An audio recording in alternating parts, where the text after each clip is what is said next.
I want to let young people know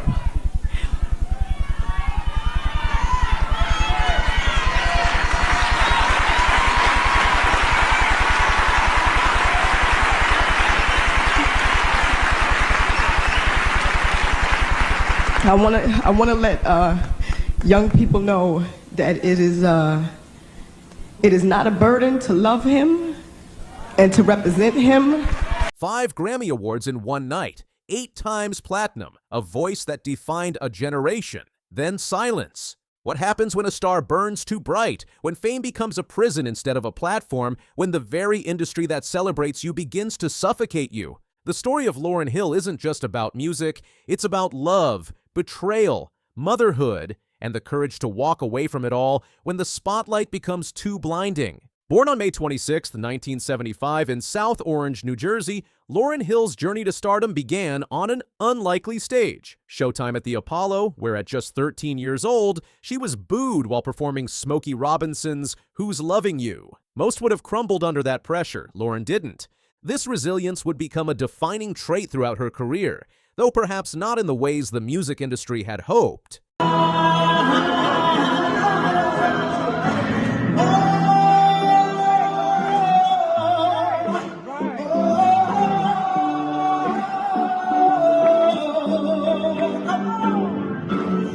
The foundation of the Fugees reads like a coming-of-age drama. A young Lauryn meets Pras Michelle when she was barely a teenager. Pras introduces her to Wyclef Jean, and what follows is not just musical chemistry, but a complicated love triangle that would fuel some of the most remarkable music of the 1990s. In 1996, the Fugees released The Score, an album that would sell over 6 times platinum and win 2 Grammy Awards. Songs like Killing Me Softly, Ready or Not, and Fugeela showcased Lauryn's incredible range, her ability to sing with haunting vulnerability and rap with fierce conviction. But behind the harmonies was discord. The relationship between Lauryn and Wyclef had evolved from mentor-mentee to something far more complicated. While touring with the Fugees on the Smoke and Grooves tour in 1996, Lauryn met Rohan Marley, son of reggae legend Bob Marley. What began as a pushed connection, friends encouraging Lauryn to give Rohan a chance to break free from Wyclef, would become a relationship spanning years and producing 5 children. But there was a problem.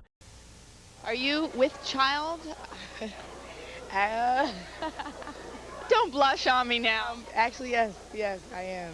Congratulations. This is something that was planned, and are you excited about it? And planned in the sense of, I'm 21 years old and going around the world, no, but planned in the sense that, I'm very much in love and very happy. I mean, I see birth as, motherhood as a benediction.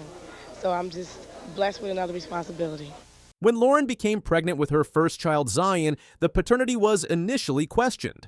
Wyclef believed he might be the father, only to later discover the child was Rohan's. And then another revelation, Rohan had married during his college years and had 2 children from that marriage, a fact Lauryn reportedly learned only after giving birth to Zion. In August 1998, Lauryn released The Miseducation of Lauryn Hill, an album she reportedly produced, wrote, and arranged herself. The album was an immediate commercial and critical success, debuting at #1 on the Billboard charts and selling nearly 700,000 copies in its first 2 weeks. But the triumph was short-lived.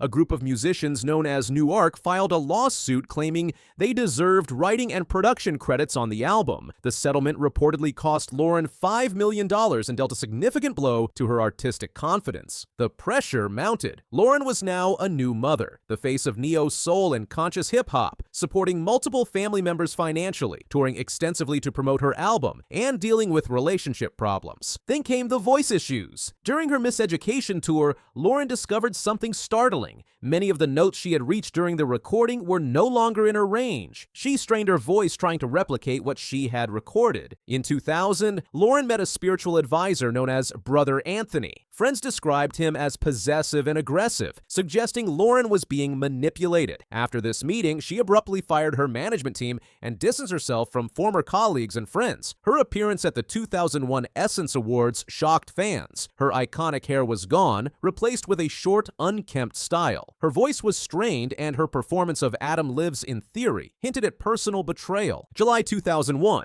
Lauryn records her MTV Unplugged special. What followed was less a musical performance and more a public catharsis. Between acoustic songs, she cried, ranted, and declared herself crazy and deranged. The stark difference between this raw, vulnerable Lauryn and the polished, powerful performer from just 3 years earlier left fans confused and concerned. The next decade saw Lauryn largely retreat from public life. She moved back to New Jersey with her children. Her relationship with Rohan became strained, with him later claiming their differences stemmed from Lauryn's spiritual journey with brother Anthony. In 2013, Lauryn's legal troubles came to a head when she was sentenced to 3 months in prison for failing to pay nearly $2.3 million in taxes. Shortly before her incarceration, she released Neurotic Society, her first new music in years. 20 years after the release of Miseducation, the album was inducted into the Library of Congress's National Registry, cementing its place in American musical history. Lauryn occasionally performs, though often with the same unpredictability that has characterized her later career. Her grandson, Through Son Zion, marks a new chapter in her life, from young star to grandmother, a journey that has taken place largely away from public scrutiny. Lauryn Hill's story challenges our understanding of artistic success. What price should creators pay for our entertainment? How do we balance commercial demands against artistic freedom? What happens when an artist chooses personal peace over fame? Hill didn't disappear. She chose a different path. In an industry demanding constant exposure, she opted for self-preservation. Her most powerful statement wasn't through music, but through silence, refusing to be consumed by an industry that values products over people. The Miseducation of Lauryn Hill remains one of history's best-selling albums by a female artist, yet its creator walked away at the height of acclaim. Her relationship with Wyclef Jean was the creative force behind the Fugees, a complicated dynamic that spilled into their music. When she met Rohan Marley, many saw it as her escape from Wyclef's influence. Miseducation was Hill's declaration of independence. By crediting herself as sole producer and arranger, she asserted her authority in an industry reluctant to acknowledge black female genius. The resulting lawsuit wasn't merely about credits, it concerned legitimacy and recognition, her spiritual transformation and insistence on being called Ms. Hill wasn't ego, but a demand for respect in an industry that had commodified her talent. Her raw MTV Unplugged performance, often viewed as evidence of unraveling, can alternatively be seen as a rejection of artifice. Was this breakdown or breakthrough? The line is thinner than we acknowledge. Motherhood became Hill's priority, puzzling an industry accustomed to women putting careers first. Her sporadic, reimagined performances weren't failures, but assertions that her art would be presented on her terms or not at all. Even her tax troubles and subsequent imprisonment reflect her complicated relationship with systems she may have viewed as oppressive. Today, Hill remains an enigma who achieved everything the music industry promises, then walked away.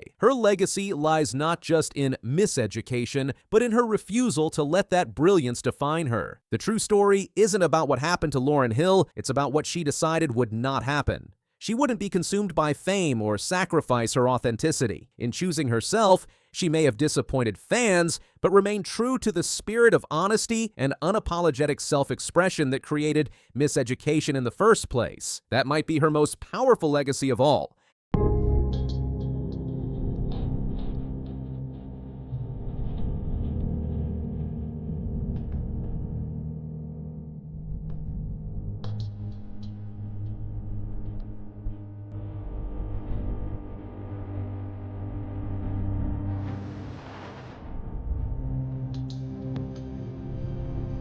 In the world of martial arts, few names carry as much weight as Bruce Lee.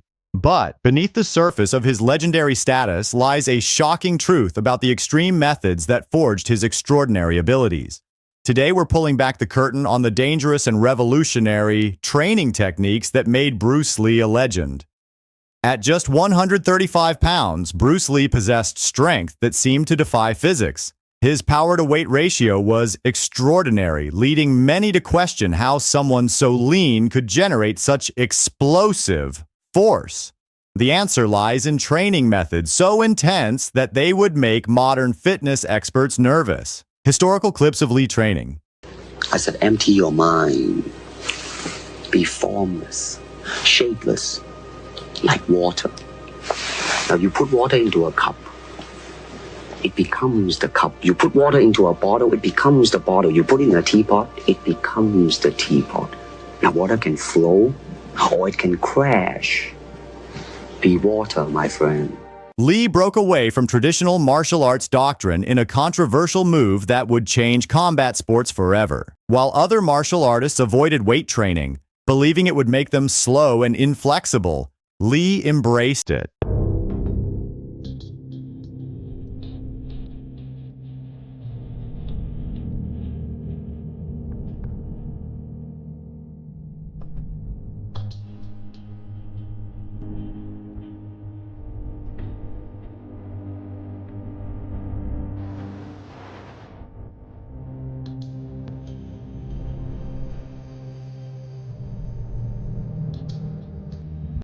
But with a twisted innovation that was uniquely his own.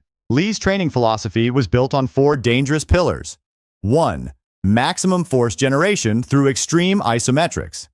2nd, explosive speed training at the edge of human capability. 3. Unconventional strength development. 4th, brutal endurance conditioning. But what made these methods truly revolutionary was how he combined them into a single, punishing system. Demonstration of isometric exercises. One of Lee's most controversial methods was his revolutionary approach to isometric training, pushing the boundaries of what many thought possible. He would spend grueling hours pushing against immovable objects with maximum force, attempting to engage every single muscle fiber in his body.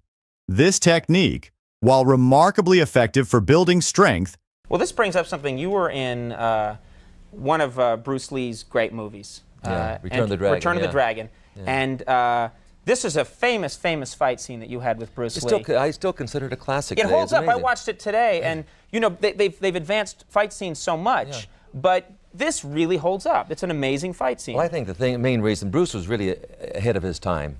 And I worked out with Bruce Lee, and I worked out for 3 years. That's when I held the world title. And then he went to Hong Kong to pursue his movie career, did a couple of movies, very successful. So he called me up and said, you know, I want to do a movie with a fight scene that everyone will remember called Return of the Dragon. He said, would you come over and do the fight scene with me?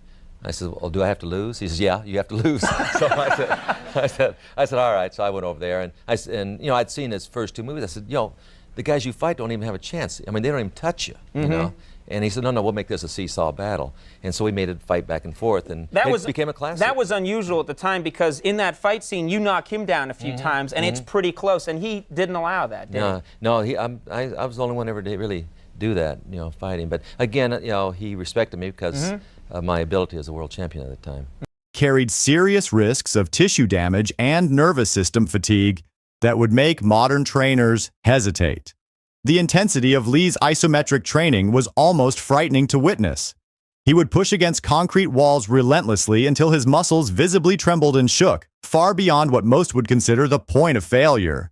During these sessions, he'd hold strenuous positions until complete muscular failure occurred, often pushing through the burning sensation that would cause others to stop.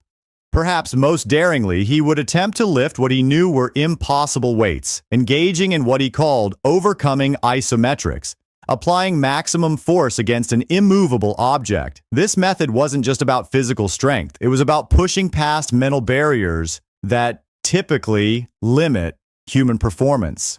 Lee believed that by forcing his muscles to work against unmovable resistance, he could recruit more muscle fibers than traditional training methods allowed.